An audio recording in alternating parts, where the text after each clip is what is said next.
¿Cómo están todos? Espero que muy bien.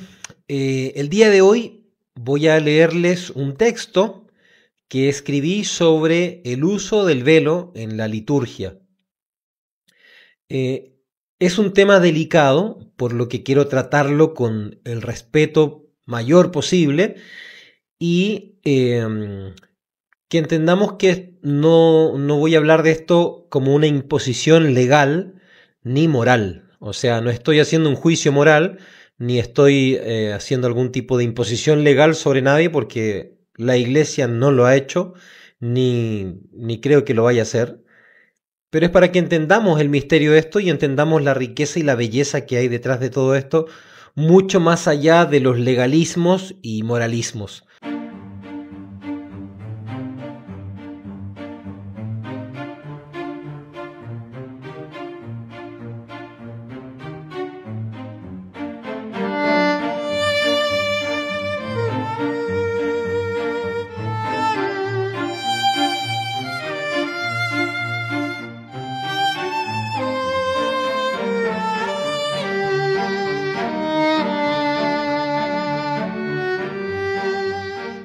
En las Escrituras dice: por lo cual la mujer debe tener señal de autoridad sobre su cabeza por causa de los ángeles.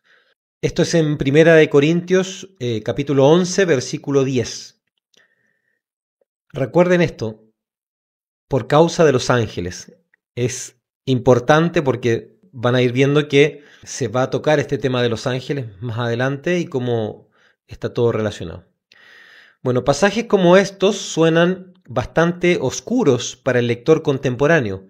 Le tiende a sonar anticuado, machista y como una mera noción cultural de la época que hoy en día ha de ser abandonada porque no es necesaria moral ni legalmente y porque nunca hubo una pena canónica al no usarlo.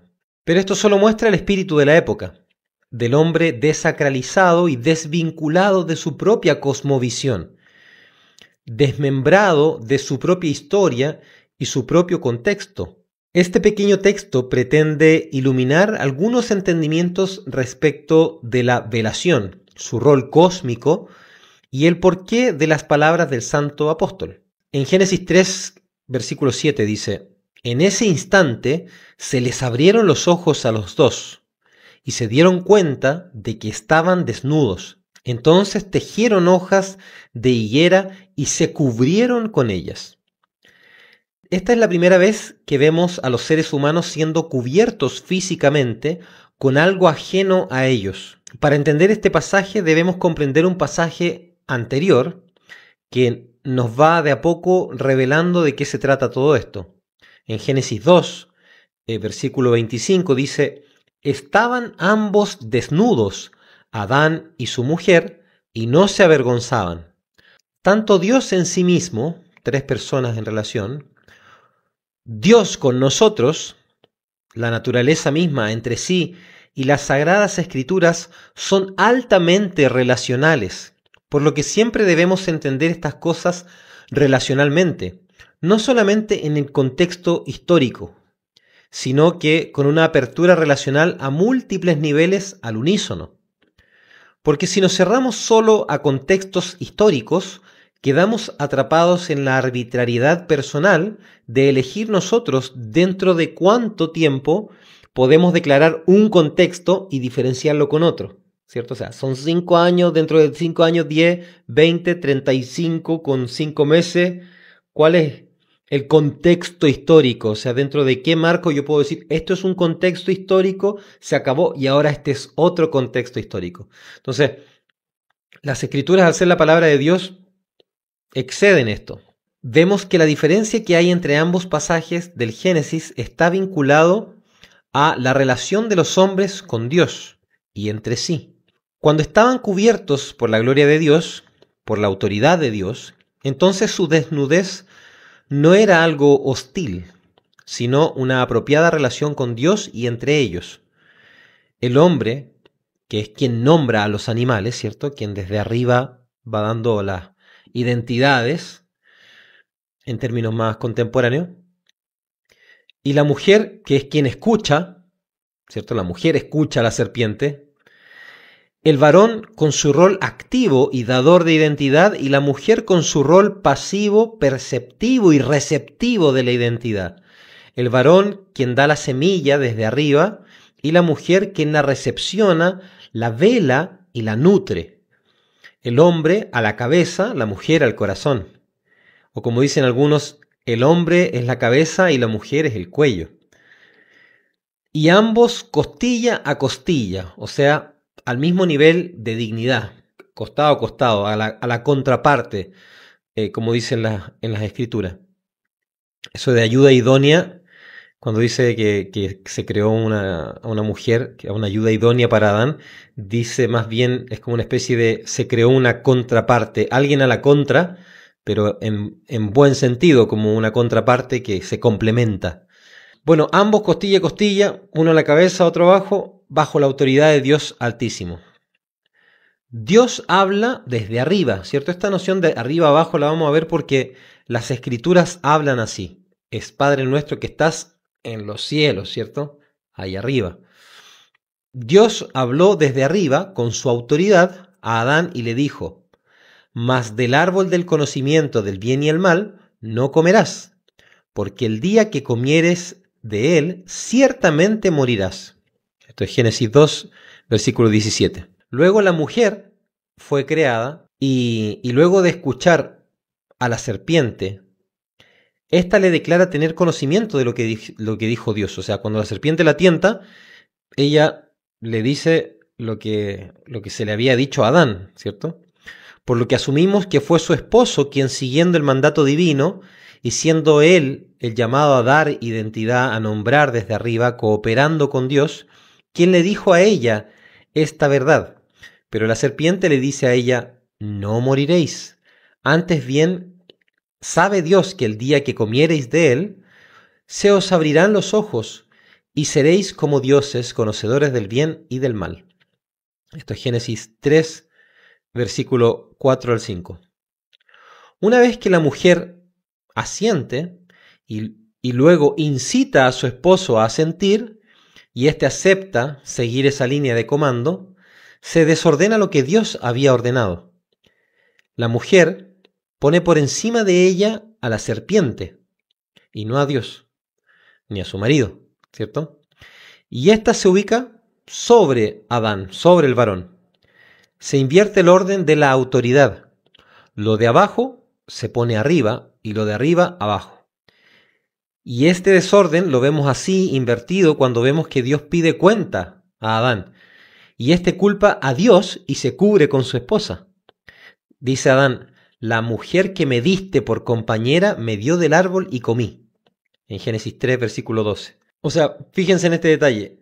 Adán le dice: la mujer que tú me diste. O sea, en eso está culpando a Dios. Tú me mandaste a esta mujer. Y ella, ¿cierto? Y ahí me cubro con ella. Le echo la culpa a Dios y luego me cubro con ella. Me la pongo ahí encima así como escudo. Y digo: ella me dio y yo comí. Y bueno, luego la mujer se cubre con la serpiente. Dice: la serpiente me engañó y comí. ¿Cierto? En Génesis 3:13. Este desorden requiere de un ajuste. Clama a Dios justicia, justamente. Por lo que Dios en su justicia los ubica a cada uno en su lugar de una manera más fuerte, más dura, más agresiva, por decirlo así, que antes. La serpiente que estaba abajo ahora se arrastrará, o sea, te quedas abajo, ¿cierto? Se arrastrará y comerá polvo y quedará aplastada por la mujer y su descendencia, ¿cierto? Que es Jesucristo. O sea que queda abajo donde debía haber estado siempre. La mujer dará a luz con dolores y quedará bajo el marido. Esto cuando dice, en la escritura dice: él se enseñoreará de ti, ¿cierto? Y el hombre, que antes estaba llamado a darle identidad así desde esa armonía con Dios, nombrar los animales y todo eso, ahora es llamado a sacar con fatiga los frutos de la tierra. O sea, tiene que él ser hostil hacia abajo para poder sacar desde abajo eso que le va a dar cuerpo, que le va a dar alimento, que le va a dar sustento, etcétera, va a tener que ser un trato más hostil, más fuerte, en donde él va a tener que bajar, va a tener que descender hacia la tierra. Y todo le va a costar trabajo, ¿cierto? Todo le va a costar trabajo duro. Además, el sudor de su frente, o sea, sus aguas de arriba, tomando la idea del Génesis, las aguas de arriba de Adán van a tener que caer a la tierra para poder bendecirla, por decirlo así. O sea, de su cansancio va a tener que caer sobre la tierra para que ésta pueda responder, en cierta manera. Y bueno, además quedan destinados a volverse polvo, ¿cierto? Que es justamente de lo que se alimenta la serpiente. O sea, la serpiente ahora va a comer polvo y ellos van a volver a ser polvo. En el Génesis 3:21 dice: y Yahvé Dios hizo túnicas de pieles para Adán y su mujer y los vistió. Esta es segunda vez que vemos a los humanos siendo cubiertos, ¿cierto? Esta vez de pieles de animal. Y esta vez no son los humanos los que se cubren a sí mismos, como cuando ellos mismos hicieron este tejido con las hojas y se cubrieron, sino que es Dios, es un otro que lo está cubriendo y en este caso vuelve Dios a darles la posibilidad de estar cubiertos por Él, pero ahora no directamente por su gloria, sino por medio de pieles, restaurando de manera mediada su dignidad. Todo este patrón nos habla de la muerte. Cortar hojas de la higuera nos habla de hojas que, aunque aún vivas, van en camino a la muerte, ¿cierto? Cuando yo saco una hoja del árbol, sigue ahí viva, pero ya se está encaminando hacia la muerte. Van en camino a secarse, a hacerse polvo, tal como Adán y Eva. Ahora sí corresponde llamarla Eva porque fue después de la caída que se le da este nombre. Y luego ser cubiertos por pieles. Esto involucra implícitamente un sacrificio, ya que algún animal tuvo que morir para poder cubrir con esas pieles a Adán y Eva de los peligros de la tierra hostil a la que ahora se enfrentan, luego de haber sido expulsados del jardín, ¿cierto? Cuando son expulsados, se dice que de la tierra van a brotar espinas. Esto es bien interesante porque brotan espinas desde abajo. Más adelante en el Señor es una corona de espinas la que se pone arriba. O sea, eso que estaba abajo se sube, Él se corona con eso que está ahí abajo. Pero eso da para otro video. Dice el Génesis 3:21. Y puso al oriente del huerto del Edén querubines y una espada encendida que revolvía por todos lados para guardar el camino del árbol de la vida. Esto es en Génesis 3:21, ¿cierto? Si ponemos atención a las palabras de San Pablo, él justamente se está remitiendo a esta realidad. Él se remite al Génesis para hacer la aserción respecto del velo. Dice en la primera carta a los Corintios, capítulo 11, versículo 8 al 9, dice: porque no fue el hombre sacado de la mujer, sino la mujer del hombre. Ni fue creado el hombre por causa de la mujer, sino la mujer por causa del hombre. Ahora, ojo, aquí San Pablo hace una clara alusión a la realidad del Génesis y no una realidad biológica, ya que obviamente San Pablo sabe que los hombres nacen de las mujeres, de hecho él lo dice. Por lo que la realidad a la que está apuntando es claramente cosmológica y que tiene alusión con los principios de nuestra fe. Y antes de eso, en 1 Corintios 11, versículo 3, o sea, los anteriores a 8 y 9, en el 3, dice: pero quiero que sepáis que la cabeza de todo hombre es Cristo, y la cabeza de la mujer es el hombre, y la cabeza de Cristo es Dios. Si es cierto que la alusión que se hace está relacionada con el Génesis y a su vez está relacionada con Cristo, entonces debemos ir abriéndonos de a poco para ir entendiendo el sentido profundo que tiene el cubrirse la cabeza de parte de las mujeres para San Pablo. Y cómo es que se debe tener una intención más allá que algo meramente cultural. Y algo, obviamente, que San Pablo tenía pensado algo mucho más allá que un machismo propio del siglo XIX, ¿cierto? O sea, cuando se piensa que lo que está diciendo acá San Pablo es un síntoma de machismo, de opresión o de represión.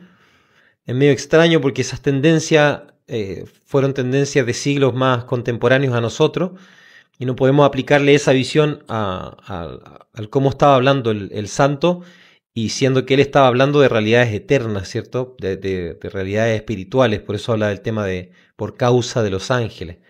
Al unir San Pablo este mensaje a Cristo, ¿cierto? Hace esta vinculación del Génesis, de que nace, de que la mujer sale del hombre y todo eso, y lo vincula a Cristo. Entonces tenemos que contemplar a Cristo en esto. Aquel varón que salió de la mujer, y la mujer que fue creada para dar a luz al Verbo Divino, que fue creada para cubrir al Verbo Divino y para luego darlo a luz. Porque el mismo San Pablo hace esta vinculación cuando nos dice: sin embargo, en el Señor, ni la mujer sin el hombre, ni el hombre sin la mujer. Porque así como la mujer fue tomada del hombre, así también el hombre nace por la mujer. Pero todo proviene de Dios. ¿Se fijan que muchas veces cuando se piensa esto de que en las escrituras son ridículos porque no tienen idea de la ciencia y de las cosas, dicen que la mujer salió de la costilla del hombre, pero en verdad las mujeres nacen, o sea, los hombres son los que nacen de la mujer, ¿cierto? Bueno, eso está en la escritura. Claramente, la gente de la escritura sabía que había niños que nacían y los veían nacer y veían que salían de las mujeres. Esto no se tiene muy claro. Entonces, claramente se está apuntando a otra cosa. Este pasaje de 1 de Corintios, capítulo 11, versículos del 11 al 12. Vemos que el cubrir tiene que ver con la autoridad, pero cubrir también tiene que ver con la gloria, la sombra, la chequiná, y la virtud del Señor, que cubre, por ejemplo, a la Santísima Virgen María para que ésta reciba el Verbo de Dios. Un aspecto muy importante en la noción cristiana de autoridad es que no es una autoridad tiránica a la luz de Cristo, sino que es una autoridad que se baja para hacer justicia al problema inicial de la caída. O sea, hay un bajar para que se ajuste la balanza. Hay un descender, es una autoridad que está arriba, ¿cierto? El Dios supremo, que baja para hacer esta justicia que solo la puede hacer Él. Porque nosotros no podríamos subir por capacidades propias, ¿cierto? Jesucristo, siendo Dios mismo, se baja a lavar los pies de sus discípulos, ¿cierto? La parte más baja del cuerpo, donde está la tierra, donde está el polvo, donde está el caos. Entonces Él se baja para hacerlos miembros de esta nueva manera de gobernar. Baja al infierno, como dice el credo, para salvar al género humano luego de su muerte en la cruz. Bajó a la Santísima Virgen María en suprema humildad para reinar y salvar. Y vemos esta dinámica de autoridad nueva en esta enseñanza en relación a sus maridos y mujeres en la carta de San Pablo a los Efesios. Dice San Pablo: las mujeres estén sujetas a sus maridos como al Señor, porque el marido es cabeza de la mujer, como Cristo es cabeza de la Iglesia, siendo Él el Salvador del cuerpo. Pero como la Iglesia está sujeta a Cristo, así también las mujeres a sus maridos en todo. ¿Qué pasa con el machista siglo XIX? Es que se queda ahí y listo, no sigue leyendo. De hecho, es la parte más corta de esa lectura, es la parte más corta, porque después habla de los maridos. O sea, dice que las mujeres estén sujetas a sus maridos, etc.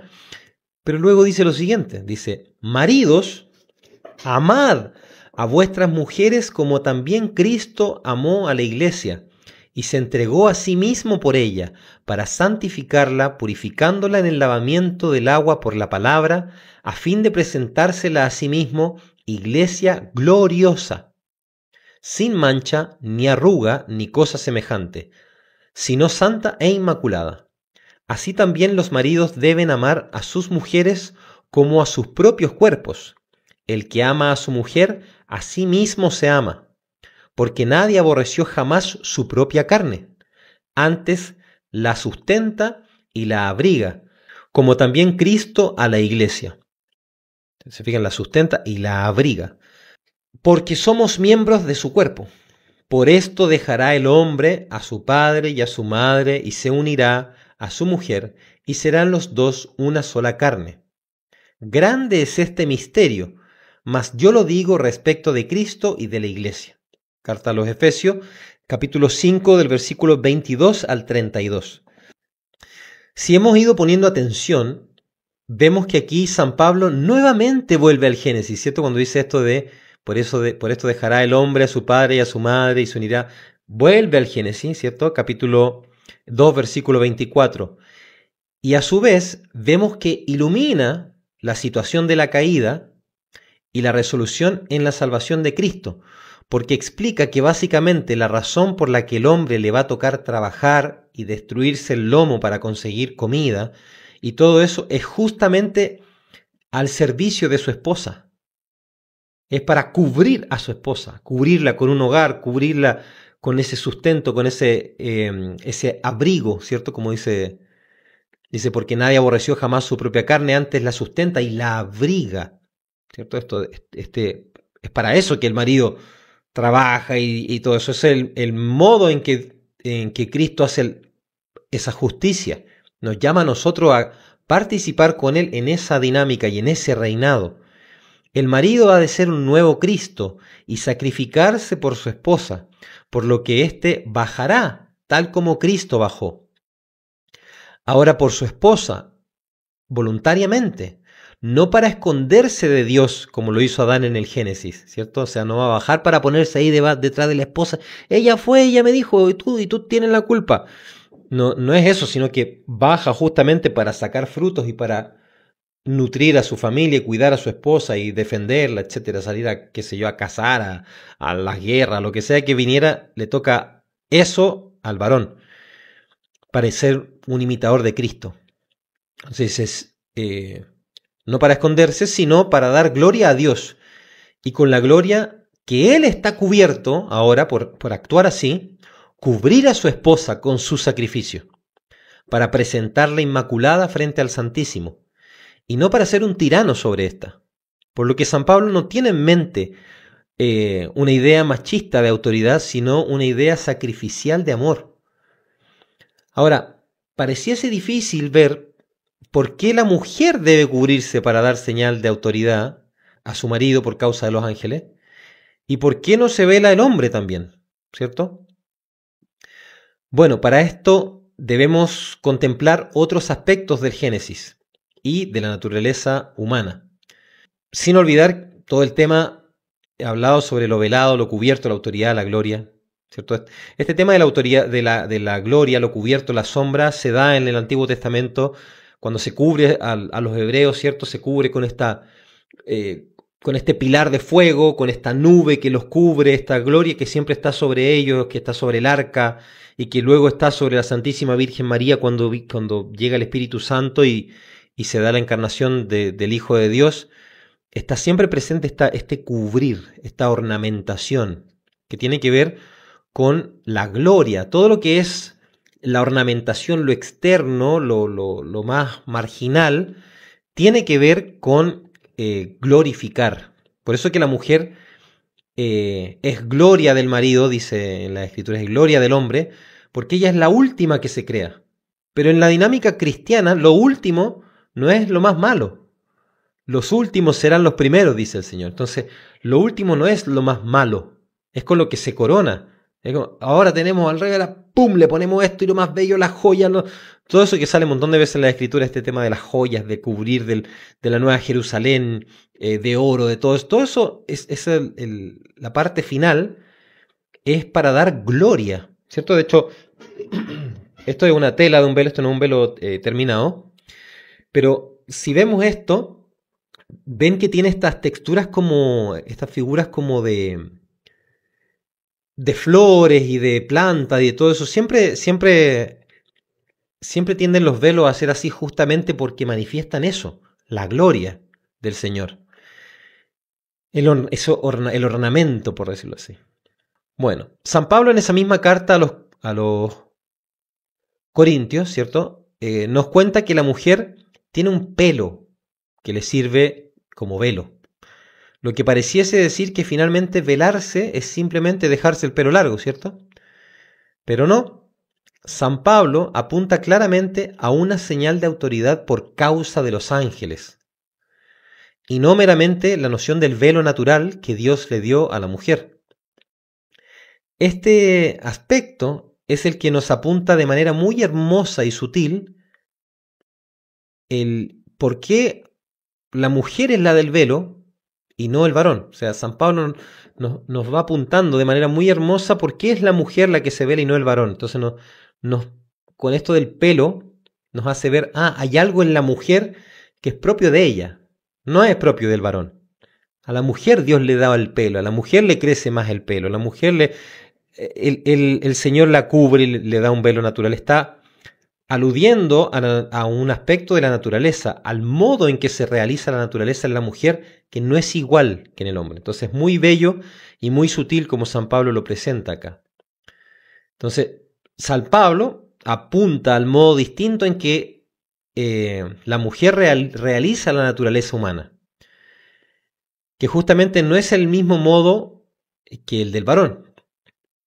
El modo que cada uno realiza en que cada uno realiza la naturaleza humana es distinto. Y yo quisiera acá denotar esa naturaleza humana y esta diferencia de modos entre los sexos, pero de una manera menos sutil de lo que hace San Pablo. Así que si hay niños presentes y lo estiman conveniente, tápenles los oídos, no voy a decir nada vulgar, pero sí va a ser un poco explícito para que podamos ver esta idea.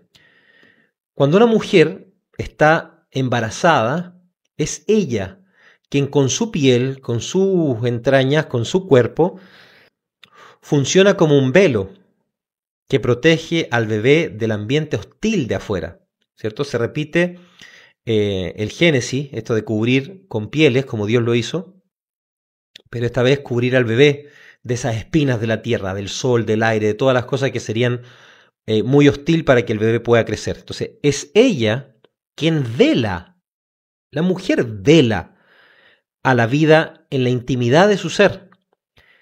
Ella es la que cumple ese rol de vaso sagrado de la vida misma, participando de una suma dignidad en Dios.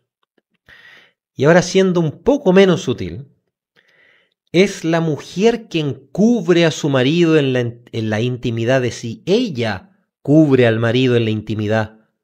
Es ella la que cubre a su marido para que se dé ese misterio de la vida que comienza en la unión de ambos, que ahora son una sola carne, ¿cierto? O sea, cuando se juntan esas dos agüitas, esa agüita del marido y esa agüita de la mujer, y se hace una sola, y se da este misterio de la vida, se da dentro de ella. Ella está haciendo de velo.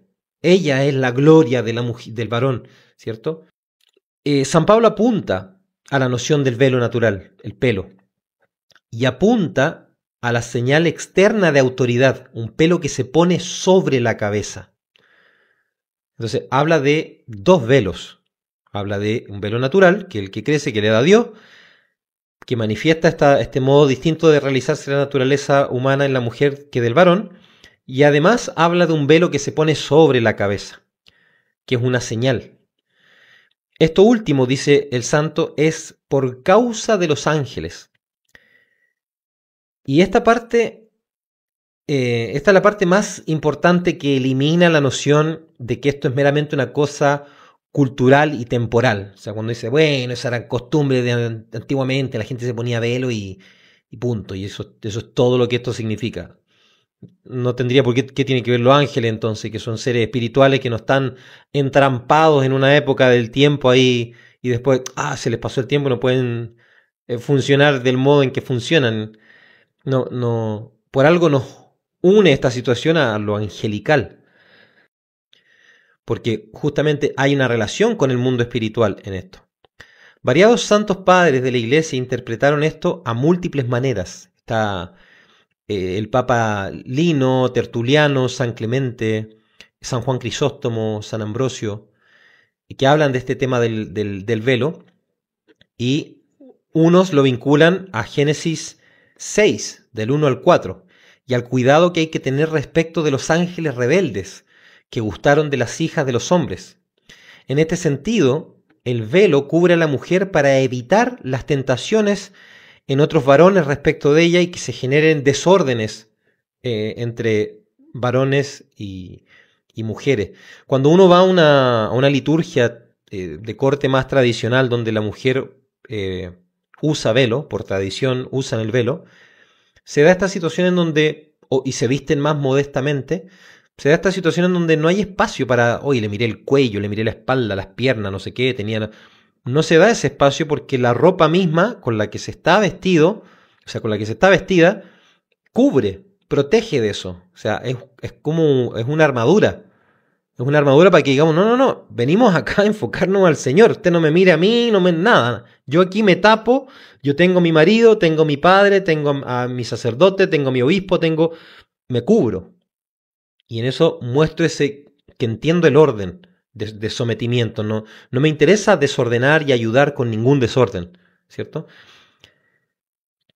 Ahora otros padres lo vinculan a los ángeles presentes en los santos misterios de la liturgia y cómo deben cubrirse por reverencia y orden, pero también para ser cuidadas por estos ángeles. Pero esto, segundo, parece arbitrario si no hacemos una serie de vinculaciones. Recordemos que toda la caída está vinculada al tema de cubrirse de la autoridad errónea, ¿cierto? O sea, cubrirse con la serpiente, el hombre cubrirse con la mujer, y taparse de Dios, esconderse de Dios, ¿cierto? Esto de cubrirse con la higuera, todo este tema del cubrirse y descubrirse, velarse, develarse, desnudarse, todo esto está vinculado. Incluso en la unión entre pareja, siempre está esta noción de que se vincula con el conocimiento, con la inteligencia, ¿cierto? Que se conoció a varón, conoció o no conoció, tiene que ver con esto justamente de descubrirse o cubrirse en ese ambiente íntimo. Entonces, esto segundo está apuntando a que, claro, hay una manera errónea de cubrir o descubrir y hay una manera ordenada. Y los ángeles, obviamente, que están en la liturgia, los ángeles santos, los buenos, están ahí adorando y se ponen alegres y ayudan a proteger y a cuidar y a dirigir la adoración, justamente cuando nos mostramos que nosotros sabemos y entendemos de ese orden y lo manifestamos de manera externa. No solamente aquí adentro en el corazón lo entiendo, sino que, bueno, en mis actos también muestro que lo entiendo. Y justamente es en ese proceso de desorden que estaban cuando estaban en el jardín, que son echados del jardín del Edén. Y el jardín del Edén es velado ¿por qué? Por querubines, ¿cierto? Se ponen querubines, que es justamente un ángel, y estos ángeles son un híbrido entre león, buey, águila y humano. Son, por decirlo así, el enigma que protege los santos misterios de aquellos que no entienden el orden correcto de las cosas. Por lo que manifestar una comprensión de este orden de manera externa, de manera explícita, hace que justamente las puertas del jardín, las puertas al fruto de la vida, que es la Eucaristía, queden ahora abiertas a nosotros. ¿Se van viendo esta vinculación? O sea, por causa de los ángeles, esto de cubrirse, descubrirse por causa de los ángeles, y vemos que el desorden que se dio en el principio tiene que ver con esto, tiene que ver con quién se cubrieron, y cubrirse tiene que ver con la autoridad y tiene que ver con la gloria. Hay toda una vinculación ahí que se desordenó, quedó injusta, no quedó justa, sino que quedó con una injusticia y requiere de ordenarse, de reordenarse. Y justamente los ángeles quieren ver eso, o sea, quieren ver que se entiende el orden y quieren seguir el orden y quieren ayudar a que se siga el orden para adorar de la mejor manera posible. Y bueno, estos seres que son representados así de manera como híbrido, manifiestan cómo son las cosas en lo intermedio, entre el jardín y entre afuera, lo entre. Y el velo tiene también esa cualidad que muestra Esto es lo que es ser entre. Por un lado se ve lo que está al otro lado, por otro lado apunta a lo que está del lado de acá. Tiene esta cosa de deja un pasar, pero no totalmente, que deja este enigma. Ahora, el fruto de la vida es nuestro Señor Jesucristo, es la Eucaristía, Él es el árbol de la vida y el fruto de ese árbol de la vida es el don de Él mismo a nosotros, son los sacramentos, es la Sagrada Eucaristía que se nos entrega para que nos hagamos uno con Él. Y es interesante que en el canon, cuando esto fue hecho canon, porque por el mayor tiempo de la iglesia esto nunca fue un canon ni una cosa así legal ni nada, sino que la gente lo hacía porque era parte de la tradición.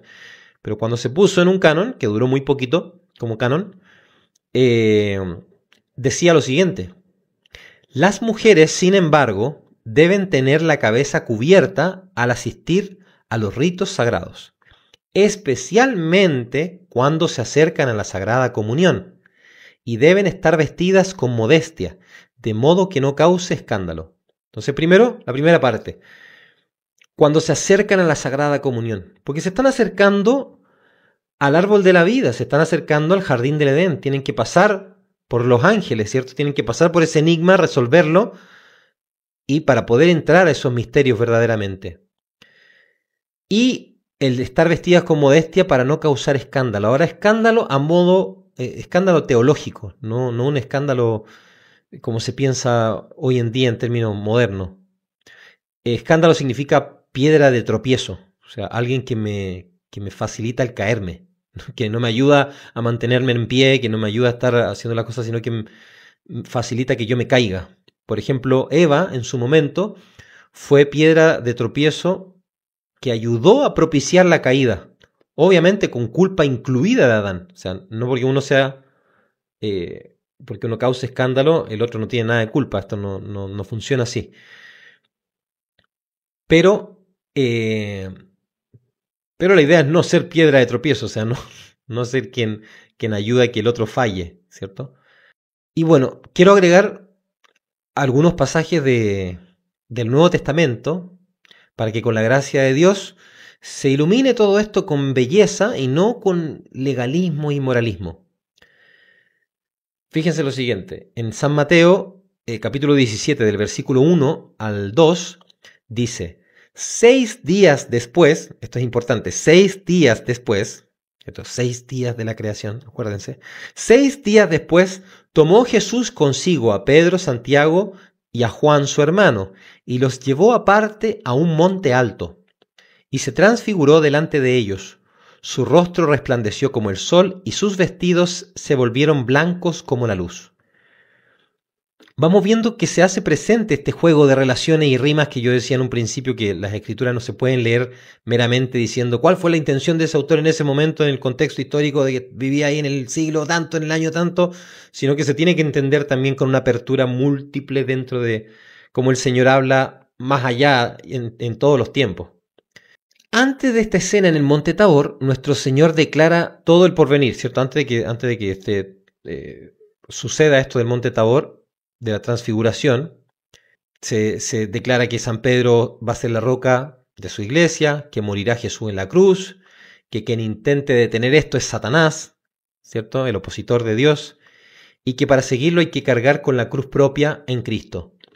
Y luego de eso nos evoca al comienzo de una nueva creación, o sea, pasa todo eso y aquí empieza eso de 6 días después, ¿cierto? Nos hace una alusión a 6 días, los días de la creación son 6, entonces 6 días después tomó a Jesús y todo eso. Entonces, tal como en Génesis, y luego sube al monte con ellos, después de esos 6 días sube al monte con ellos, como un volver al monte del Edén, siendo permitidos estos para pasar más allá del ángel, más allá de los querubines, del querubín que guarda el monte del Edén. Porque el Edén es un monte, y esto no me lo inventé yo, la tradición lo entiende así, y esto lo saca de Ezequiel, del capítulo 28, versículos del 13 al 14. Dice: estuviste en el Edén, jardín de Dios. Toda piedra preciosa fue tu vestido, rubí, topacio y diamante, crisólito, ónice y jaspe, zafiro, carbunclo y esmeralda, y oro. La obra de tus tamboriles y flautas estaban en ti. En el día de tu creación fueron preparados. Tú, querubín ungido que cubres. Yo te puse en el monte santo de Dios. En medio de las piedras de fuego estabas. Bueno, pasaron estos hacia el monte, donde el Señor en las alturas fue transfigurado, donde se unieron los tiempos, donde Elías y Moisés aparecieron, y donde quiso San Pedro cubrirlos y cubrirse con tiendas, tabernáculos.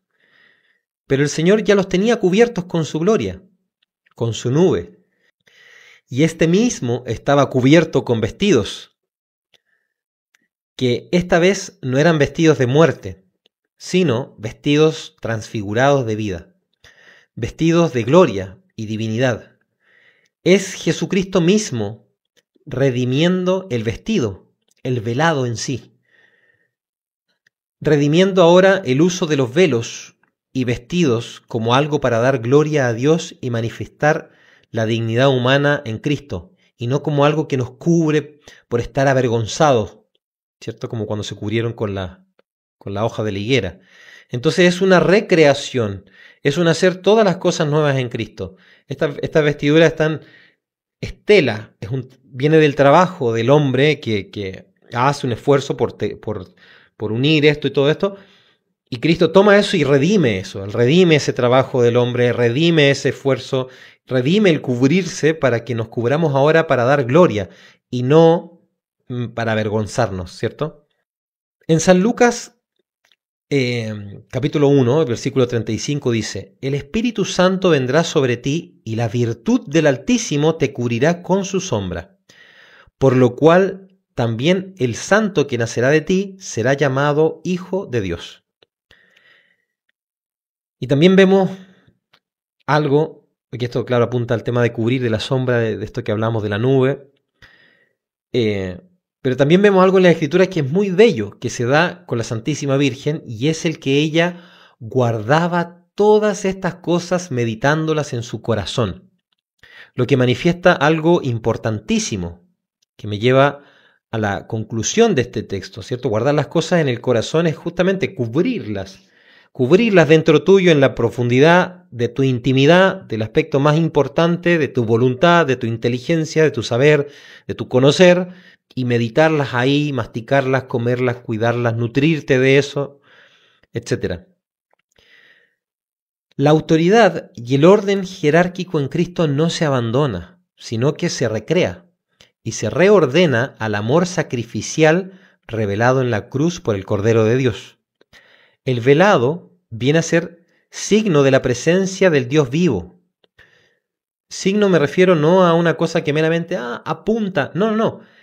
Como signo vivo está ahí siendo esa cosa, está manifestando eso en lo concreto. Cuando yo hago algo, por más que sea un signo de algo, yo estoy haciendo ese algo. Si me estoy cubriendo, sí, es signo de que me cubre, sí, pero también me estoy cubriendo, literalmente me estoy cubriendo, ¿cierto? O sea, no solamente es signo en ese sentido, sino que manifiesta, muestra la presencia del Dios vivo.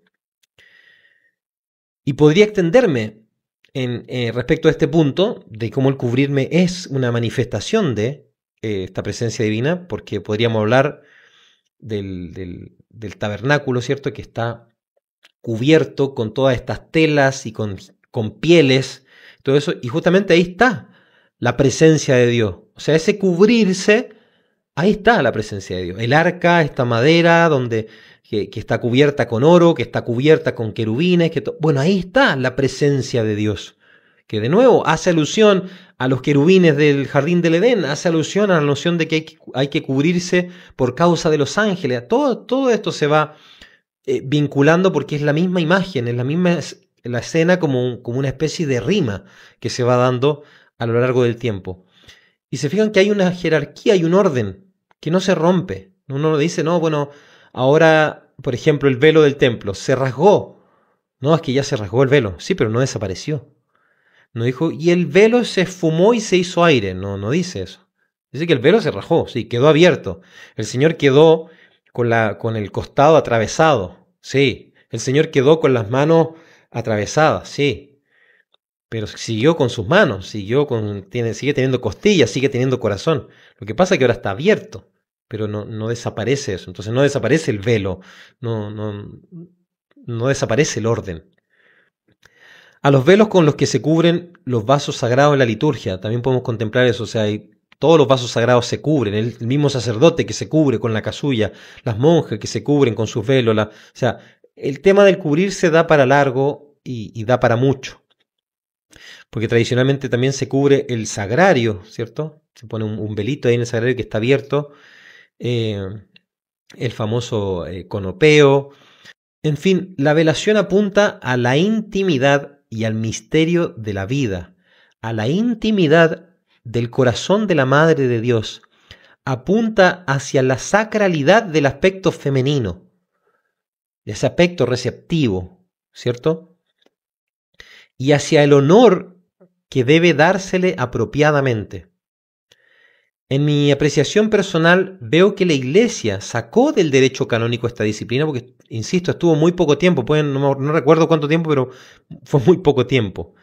No porque esta práctica estuviese así arrogada, abandonada, no la tomen en cuenta, da lo mismo, no sirve para nada, sino porque el llamado no es a un legalismo y a un moralismo farisaico, sino a una superación de estas cosas en el amor, en donde la ley se cumple, la moral se cumple, la modestia se sigue, pero no por dogmatismos, sino por el amor sacrificial en Cristo.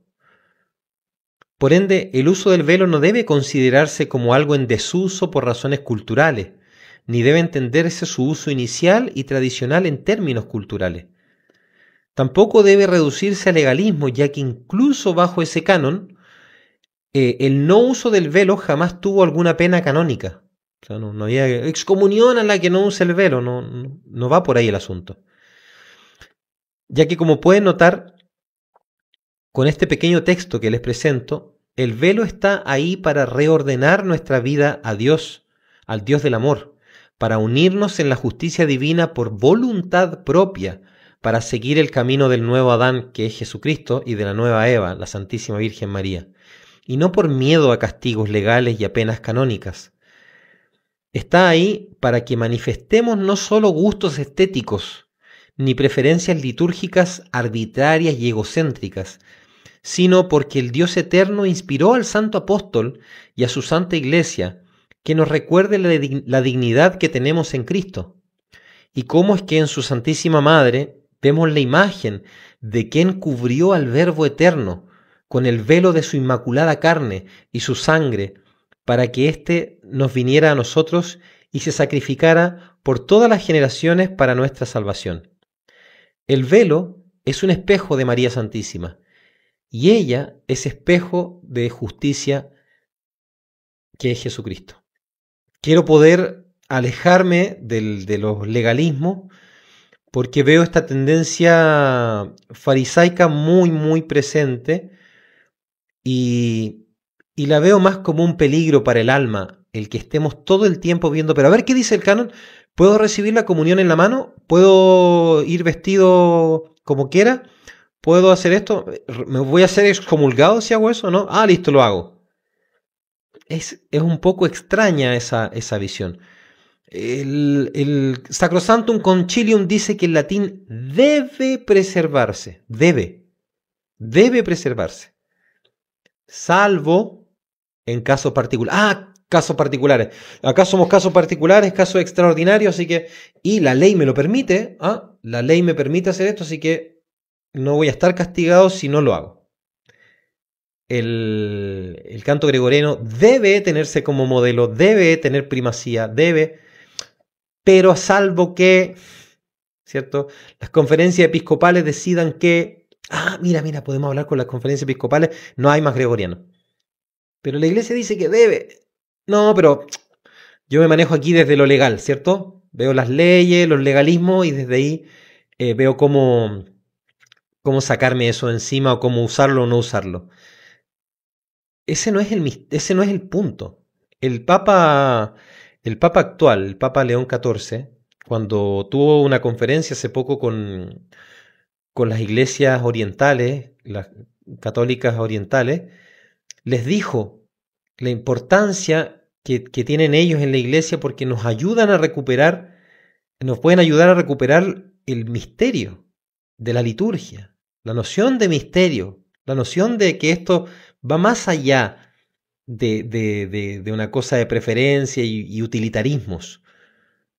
Y yo le agregaría al Santo Padre decirle, claro, y también las tradiciones latinas también nos pueden ayudar a eso, a recuperar, porque es interesante lo que dice, nos pueden ayudar a recuperar, o sea que hemos perdido algo, porque hay que recuperarlo. Y si lo hemos perdido ha sido justamente por esta tendencia legalista, farisaica, que decimos, el magisterio dice así que yo puedo hacerlo. El magisterio dice, así que me deja hacerlo. Mi conferencia episcopal dijo, la letra dice que, dice, pero amigo, si no funciona así esto, estamos haciendo esto por amor a Dios. Estamos buscando la mejor manera de adorar al Señor. Y le estamos preguntando a la iglesia, ¿tienen mejores maneras? ¿Hay mejores maneras de adorar a Dios? Y la iglesia debe decir, sí, claro que sí. Tenemos todo un baúl de tesoros de cómo hacer eso. Están ahí en los escritos de los santos, están ahí en un montón de escritos de los santos padres, de los papas de la iglesia, del magisterio de muchos años. Ahí están todos esos misterios, está escrito, está guardado, están ahí. Y están ahí para que los redescubramos y redescubramos a la luz del amor, no a la luz del fariseísmo. Así es que, bueno, eso, espero que les ayude esto a contemplar el tema del uso del velo desde otro lente, desde otra mirada, sabiendo que yo no soy juez de nadie y no soy quien para imponerle a nadie hacer o no hacer esto, pero sí puedo ser un defensor de estos misterios y un defensor de estos tesoros tan preciosos que tenemos en la iglesia y que no debiésemos tirarlos a la basura por malos entendidos y porque a veces hay gente que comete ciertos abusos que nos hacen detestar ciertas cosas. No hay que echarle la culpa a esas cosas ni a la iglesia de las cosas que hacen y que hacemos a veces los miembros de esta, deshonrándola. Así es que bueno, eso. Muchas gracias. Nos vemos pronto. Chau, chau.